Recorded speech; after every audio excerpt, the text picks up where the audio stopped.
Coming up, we're going to review Space Jam 2 with noted film critic and chat sports producer Jack Lautaret. But first, did you watch it? Did you like it?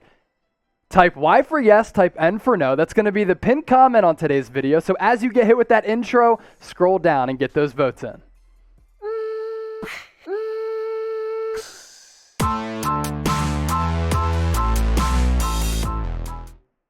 It's a special edition of the Lakers Report here on Chat Sports. I am Chase Sr. He is Jack Lautaret. Coming your way, we're going to review Space Jam 2. No spoiler alerts. No need to be concerned or turn off the video right now. No spoiler alerts coming your way. A couple of us from Chat Sports got together, went to the movie theater on premiere night on Friday. And Jack, I mentioned, he's a noted film critic. He has his own film review YouTube channel. After the movie, he went on and did a full-blown movie review and didn't bring me on, but I'm kind enough to bring him on the Lakers Report. What's up with that?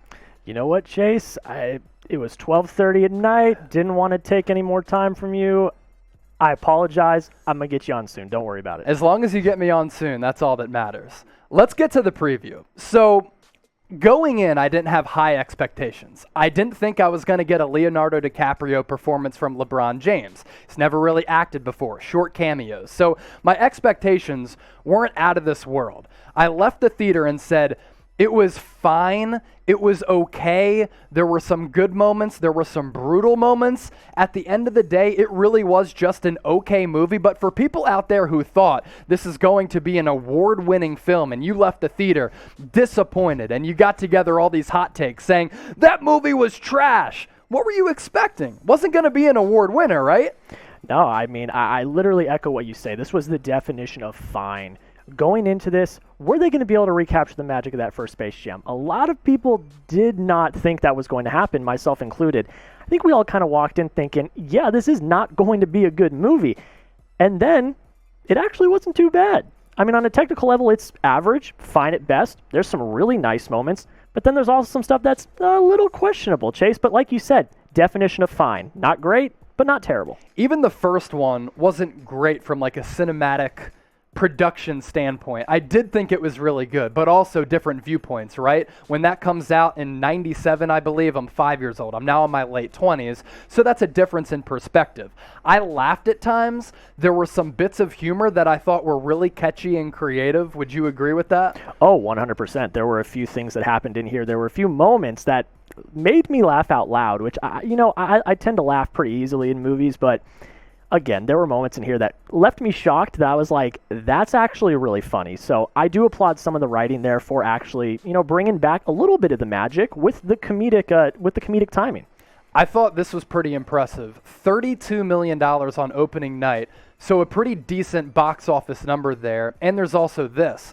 People were able to stream it on HBO Max, which probably kept some people at home and not at the theaters. Were you impressed with the $32 million opening night number? Yeah, see, that stat is significant. And I think that it caught everyone in the entertainment industry and the film industry off guard because a week before this came out, the first MCU movie, Black Widow, in 2 years was in theaters. And not only that, it was also simulcast streamed on Disney+, but you had to pay $30 to watch it.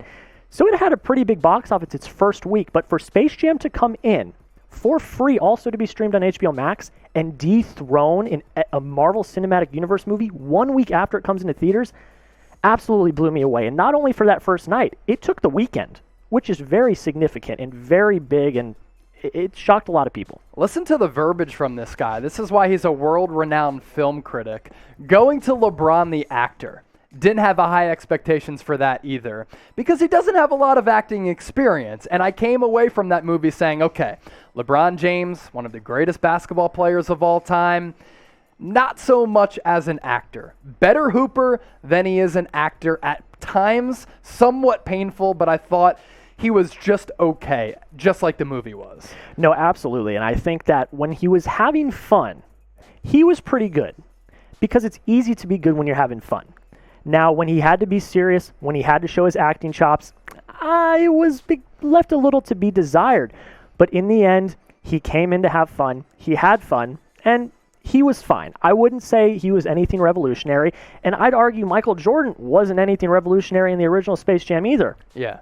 but it did the job. Yeah, and there was some production value there too. I thought they got creative with some of the animation and stuff like that, and in 2021 that was pretty impressive. Another storyline and another takeaway, we were talking about this in the Chat Sports offices this morning. LeBron James, usually known as a model father, not so much in Space Jam. Not a spoiler alert, just a takeaway. Well, I think that was kind of the driving force of his character arc. Now, again, these movies aren't incredibly well written, but the arc is there, and that was kind of the driving force. I kind of like where they went with that. Didn't love all of the writing revolving around that arc, but in the end, you had to find a way to get him into the serververse, which is where this takes place, and that's the way they did it. They had to make him a bad father in this film, unfortunately. Don Cheadle. He's been in some legendary movies throughout his career. You can probably name a whole host of them. After the movie, we were sitting in kind of the movie theater just talking, chopping it up, and you said Don Cheadle was tremendous in the movie. I thought he was solid. I thought he was a little bit too much at times. I thought kind of they went too hard on him being called Al G Rhythm and trying to stay up to date with what's going on in the current construct of the internet and stuff like that. But Don Cheadle was pretty good, wasn't he? Absolutely. I think his performance is absolutely electric. You know, some of the things you say about them kind of maybe being a little too meta, trying to hit the internet verbiage, I don't necessarily blame that on him. I think that's the writing. That's and the like script. I've said, I think the writing is average at best, nothing revolutionary.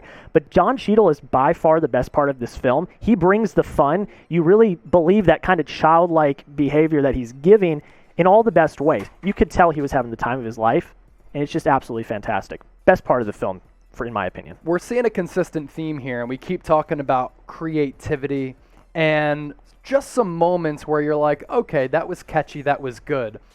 One of the things that kind of came to mind was all of the references and the cameos from all of these Warner Brother films over the last 20, 25 years. There was a time when The Mask, Jim Carrey, was on the sideline. It was on the sideline of the game. And then a couple of other good references, both with pop culture, but also Dwayne Wade, LeBron James, when Dwayne Wade threw up that oop to LeBron and kind of stretched his arms out. There was a moment there where you saw that and you were like, that's really next level. What'd you think about that? Well, yeah, I mean, that Dwayne Wade, like Lola Bunny, you know, kind of reference there, that was in the first trailer. And when I saw that, I was like, okay, this is going to be really fun. Good stuff. And I know a lot of people are critiquing and saying, oh, this is just Warner Brothers showing off their IP. Which in some ways, yes, that's what it is, but it's also very self-aware. That's what that is. So I kind of respect it, and I also love it because this is entertainment. These are the characters we love, the worlds that we love. I mean, we saw Game of Thrones, DC, all of these awesome characters, and I liked it. I got a kick looking for different little Easter eggs. It was a lot of fun. I don't know why people are so uptight about that part. It's also pretty on brand for LeBron James to start this movie off with like a 4 to 5 minute highlight of LeBron's entire career. We know he likes to hype himself up. Nothing wrong with that, though. Couple of NBA takeaways we want to get to from Space Jam 2. Anthony Davis, Damian Lillard both played pretty big roles as part of the Monstars. AD was in the movie a lot. So, Jack, does that mean that Anthony Davis is not going to get traded from the Lakers because him and LeBron are just too good of friends for him to be shipped elsewhere? Well, you know what? If we're looking at it from movie standards, he was on the enemy team. They were playing against each other. Does LeBron want him out now because he almost took him out with the goons? But in all seriousness, I don't know how you give away Anthony Davis. I mean, unless you're trying to get another big person in return, like a Damian Lillard, I mean, they were kind of a dynamic duo these past few years, so I don't really know how you do that. Let's pivot to Damian Lillard because, like Anthony Davis, he played a pretty large role in this movie and was a pretty good, damn good player with the Monstars. Here's my thought. Is all of this Damian Lillard trade speculation that's come out over the last couple of weeks all by design leading into Space Jam 2 to drive up the hype for the movie so that it did better in the box office and was able to get $32 million on opening night? Everybody's talking about Dame. Dame's going to get traded. Dame wants out. You put him in the movie, and it's like all of that conversation manufactured to lead into Space Jam 2 to help out the movie a little bit. What do you think?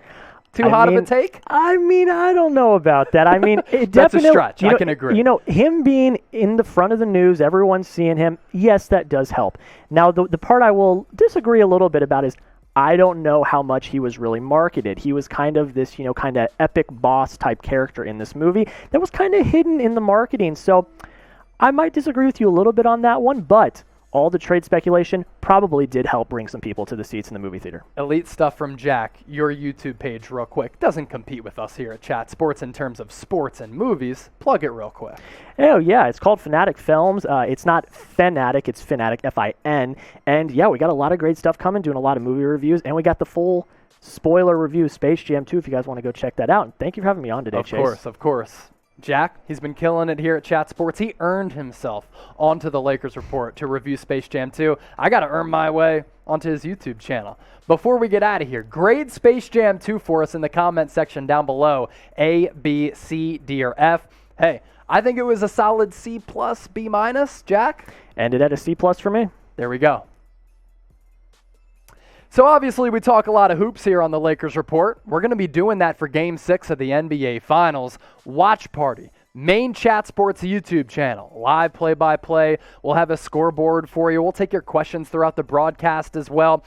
Make sure you join us. We're going to have a lot of fun. YouTube.com/ChatSportsTV will take you to the subscription area to subscribe to our main Chat Sports YouTube channel and join us for what is going to be a pivotal, awesome matchup in Game 6 of the 2021 NBA Finals.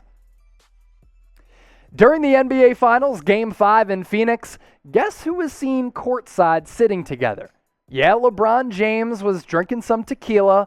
Also, Rich Paul and Adele together courtside, which then caused a lot of rumors to hit social media. A lot of people asking, are Rich Paul and Adele dating?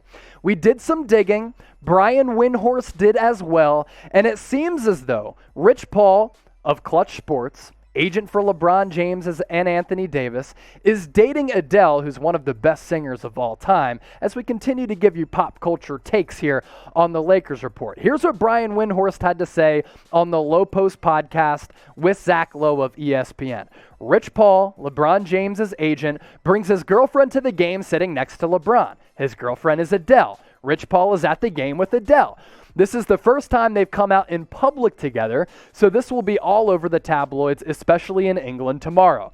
So that's what Brian Windhorst had to say about this relationship between Rich Paul and Adele. Now, I also did some digging because, look, I'm a hashtag Big J journalist.